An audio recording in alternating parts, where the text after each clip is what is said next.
Bonjour à tous, bienvenue sur l'île de Santorin.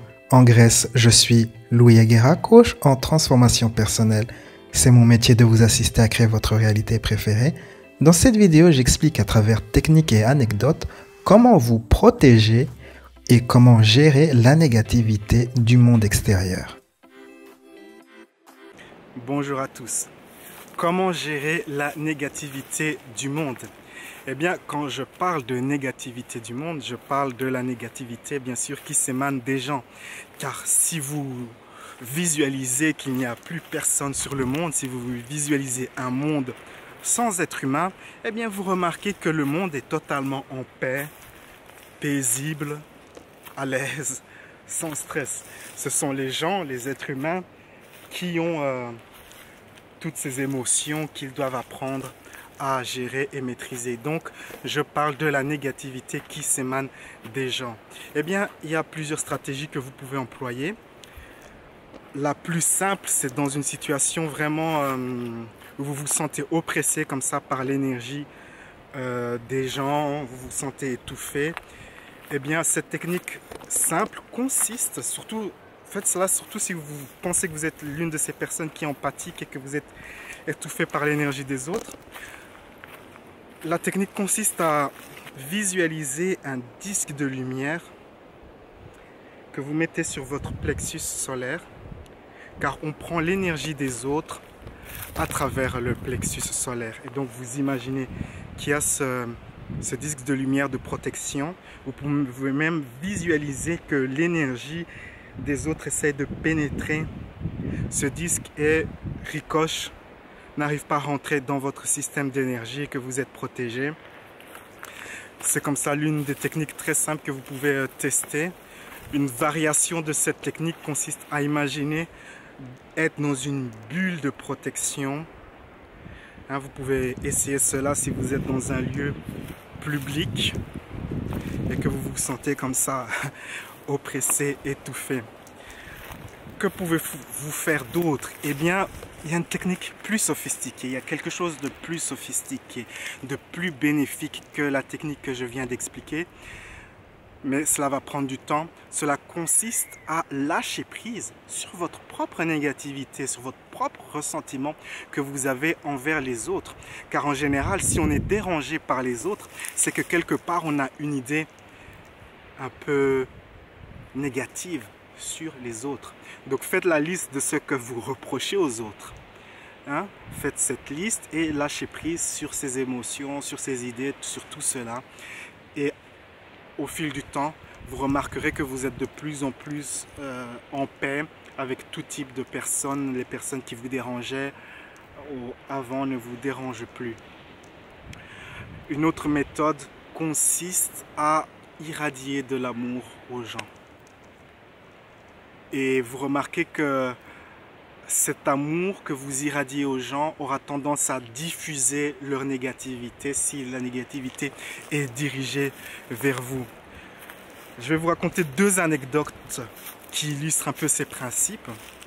En 2008, je suis parti en voyage au Québec, visiter le beau pays du Québec. Et donc j'habitais en Espagne à l'époque, j'ai pris l'avion depuis l'aéroport de Barcelone. Et donc, quand je suis arrivé à l'aéroport, donc je fais la queue, tout ça pour prendre mon billet. Et donc c'était la compagnie, cette compagnie-là avait son propre service de sécurité. Et puis les gars de la sécurité sont venus m'entourer comme ça. Et ils ont commencé à m'interroger. Ils m'ont dit pourquoi j'ai acheté un billet dans une agence de voyage, pourquoi j'ai pas acheté mon billet sur internet, pourquoi je vais là-bas, qu'est-ce que je vais faire. Ils m'ont posé des questions et ça a duré longtemps. Et puis ils ont pas trouvé quelque chose de croustillant dans mes questions, dans mes réponses. Alors ils m'ont dit que j'étais probablement un terroriste. Vous voyez que je ressemble à un terroriste. Alors pour vérifier que je ne suis pas un terroriste, ils m'ont dit qu'ils allaient d'abord vérifier mon passeport au cas où c'est un faux passeport, vous savez, un peu à la James Bond. Et donc ils ont pris mon passeport, ils l'ont emmené comme ça dans un endroit, ça a pris je sais pas 40 minutes au moins pour vérifier mon passeport. Ça n'a pas marché malheureusement pour eux. Et donc tout ce temps moi j'étais fort inquiet, j'avais un peu peur, j'avais même assez peur peur conséquente. J'étais inquiet. Et donc il m'interrogeait, donc c'est dans la salle où il y a tout le monde qui pouvait voir en fait. Et je me souviens que l'hôtesse, l'une des hôtesses qui font les billets, l'une d'entre elles avait pris pitié pour moi et essayait de m'aider, de me sortir de ce pétrin, mais malheureusement cela n'a pas fonctionné. Donc mon interrogatoire a continué, plein de questions, tout ça. Et puis ils m'ont dit que j'étais probablement un terroriste et que j'avais probablement une bombe dans mon sac. Alors on a dû sortir de la zone, de cette zone-là et aller au bureau de gendarmerie de l'aéroport où il y a un scanner spécial pour les explosifs. Et je me souviens quand on est rentré dans ce bâtiment, donc ils ont dû s'expliquer pourquoi ils venaient faire ce contrôle. Les gendarmes m'ont regardé, m'ont dit toi t'es un suspect. Ils étaient presque en train de rigoler quoi. Enfin bref, ils ont scanné mon sac. Il n'y avait rien malheureusement pour eux. Puis on est retourné dans la salle principale, là où on fait les billets, l'enregistrement. Ils ont continué à m'interroger. Et puis je me suis souvenu finalement de mes propres enseignements. C'était en 2008, hein, j'étais pas aussi expérimenté qu'aujourd'hui. Et alors, je me suis mis à volontairement irradier de l'amour à ces personnes. Et au bout de peut-être 5 minutes, ils m'ont laissé tranquille. Et ça m'a fait penser à une scène du film La menace fantôme. C'est un film de science-fiction. Et dans le film, il y a des robots qui se battent et à un moment, les robots s'arrêtent comme ça. Du coup, tous, des centaines de robots qui s'arrêtent. Et ça m'a fait penser à cette scène. Donc il y avait plusieurs gars qui m'interrogeaient. Je pense qu'ils étaient 4, 5. Tous en même temps. Ils ont arrêté de m'interroger, ils sont partis. Ils m'ont donné mon passeport. Fin de l'histoire. Et donc vous voyez comment l'énergie de l'amour m'a sorti très rapidement du pétrin. Et quand ça vous arrive, il y a tendance à penser que c'est personnel, c'est qu'il y a quelque chose en vous il y a quelque chose en vous qui est problématique. On pense que c'est personnel, que c'est nous.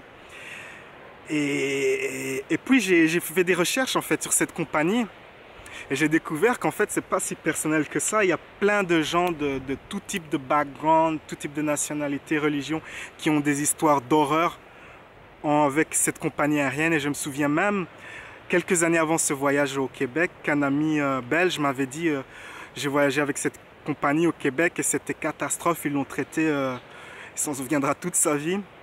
Mais j'avais oublié cet incident qu'il m'avait raconté. Je me suis souvenu par la suite en faisant mes recherches. Et donc voilà, c'est pas personnel, c'est une compagnie, elle est comme ça, elle traite les gens ainsi. Et donc ça c'était en 2008 et je sais pas si c'est une justice karmique, mais en 2011 cette compagnie a fait faillite, dépôt de bilan. Et puis donc je monte dans l'avion et donc l'avion transite par les États-Unis. Je me suis dit waouh, si c'est comme ça en Espagne, alors quand je vais arriver aux États-Unis, ce sera 100 fois pire. Alors je me suis dit que je vais continuer sur cette belle lancée. Donc au lieu de regarder les films, tu vois, sur le système de divertissement de l'avion, je me suis mis à irradier de l'amour. J'ai mis ma musique de relaxation et j'ai irradié de l'amour à tous les passagers de l'avion, à tous les passagers de l'aéroport où j'allais arriver en Amérique. J'ai irradié de l'amour pendant 8 heures, toute la durée du vol. Et j'ai même vu les effets directement de cela. L'hôtesse était particulièrement gentille avec moi, elle revenait souvent, tout ça. Je me suis dit, ouais, ça a un effet. Et donc quand je suis arrivé aux États-Unis, j'avais cette énergie, cet amour. Et ce fut un voyage formidable. En fait, ce qui s'est passé, c'est qu'en faisant ces 8 heures de méditation, j'ai élevé mon niveau d'énergie, mon taux vibratoire si haut que j'ai gardé cette vibration durant toute la durée de mon voyage. Et tous les moments étaient des moments parfaits. Il n'y a pas eu de moment... à partir du moment où l'avion a atterri en Amérique, c'était parfait. Donc quand vous allez en Amérique, vous devez, ils appellent ça un visa waiver, c'est une feuille verte où on fait un tampon. Et moi je l'avais perdu, je ne sais plus où je l'ai mis dans l'un de mes bagages.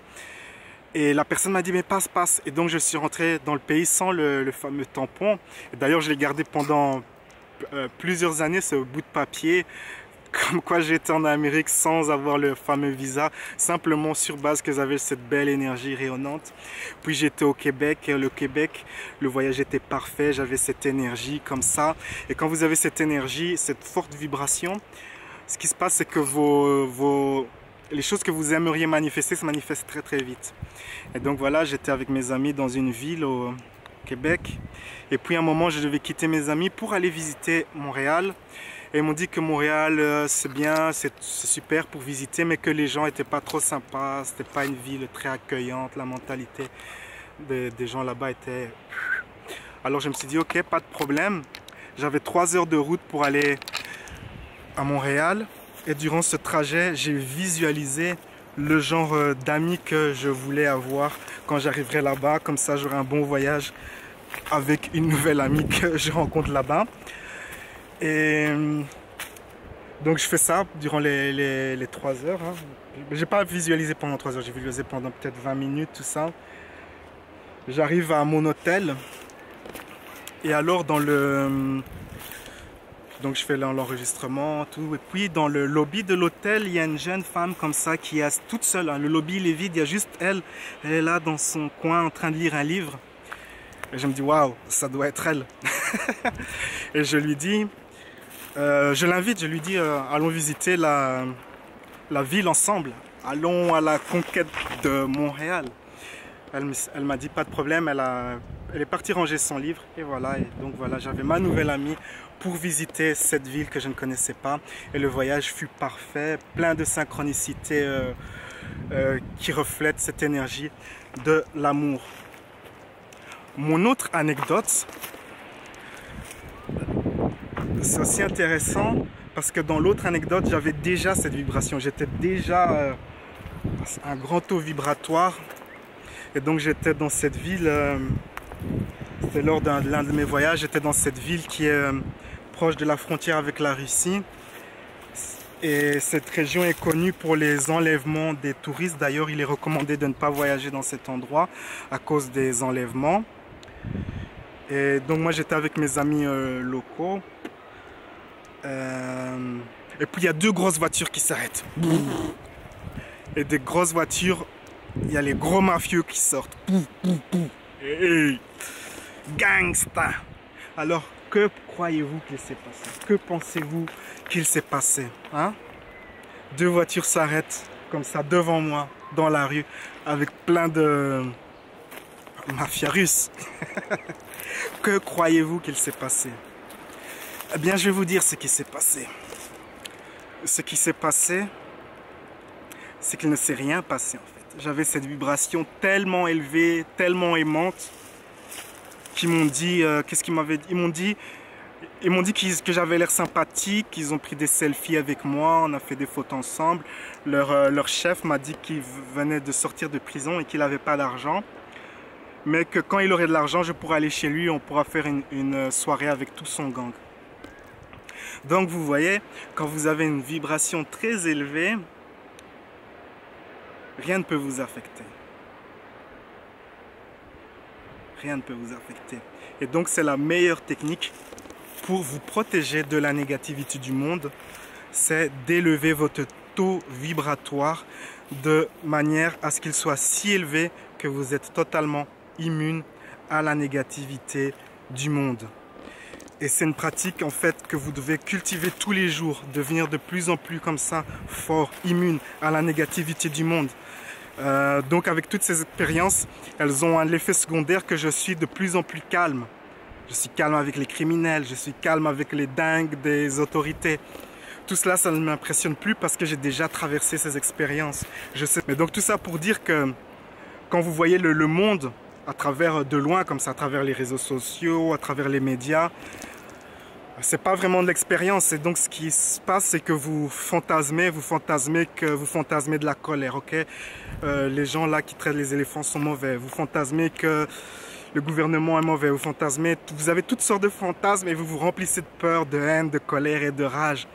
Mais si au contraire, vous avez ces expériences et que vous cultivez cette énergie de l'amour, eh bien vous devenez une personne plus forte, plus aimante, plus tolérante, plus en paix avec le monde tel qu'il est.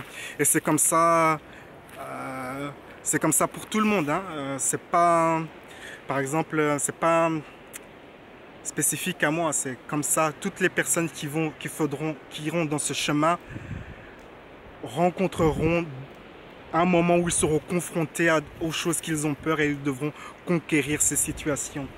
Je recommande souvent le livre de mon mentor, Les univers parallèles de l'être, de Frederick Dodson. Donc Frederick Dodson, c'est un Américain. Et lui aussi, il a eu ce type d'expérience. Il a par exemple voyagé en Israël et à l'aéroport de Tel Aviv. Les services de sécurité lui ont fait la fête aussi. Ils l'ont accusé d'être un agent secret, tout ça.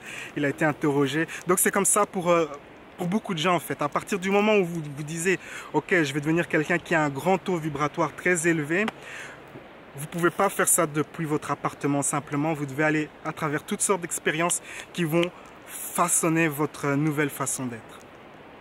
Que vous soyez un homme ou que vous soyez une femme. Et donc voilà, c'est mon message pour aujourd'hui. La meilleure manière de gérer la négativité du monde, c'est d'élever votre taux vibratoire au point que vous devenez immune, en paix, à l'aise. La vie est un voyage, appréciez la balade. On se retrouve dans une prochaine vidéo. Ciao. À travers mon service de coaching par Skype, je vous guiderai dans une séance de coaching d'environ 1 heure. La séance contient 3 parties. Dans la première partie, je vous guiderai dans une méditation avancée pour découvrir la source de votre limitation, la source du problème, la source du défi. J'interrogerai votre enfant intérieur, votre sagesse intérieure pour découvrir vraiment là où ça cale, et ensuite cela sera directement suivi d'une série d'exercices de guérison spirituelle et émotionnelle pour vous libérer de votre limitation. Durant la deuxième partie, nous travaillerons à faire en sorte pour que vous soyez magnétique à ce que vous désirez, pour que vous deveniez une personne qui attire ce qu'elle veut. Une nouvelle fois, je vous guiderai dans une puissante méditation personnalisée pour que vous soyez magnétique à votre réalité préférée. Et durant la troisième partie de la séance, je vous expliquerai à travers un exercice comment vous pouvez changer votre énergie pour avoir ce que vous désirez. Ceci vous permettra de vous aligner avec votre réalité préférée au quotidien. La séance est enregistrée et vous recevrez le fichier complet et ainsi que les exercices de méditation personnalisés sous forme de fichier MP3 que vous pourrez réécouter chaque jour. Quel que soit votre projet, le format de ma séance Skype est flexible et peut s'adapter à toutes sortes de projets, que cela soit de retrouver l'estime de soi, avancer votre carrière ou attirer un partenaire. Créez votre futur, réservez votre séance de coaching sur louisagara.com.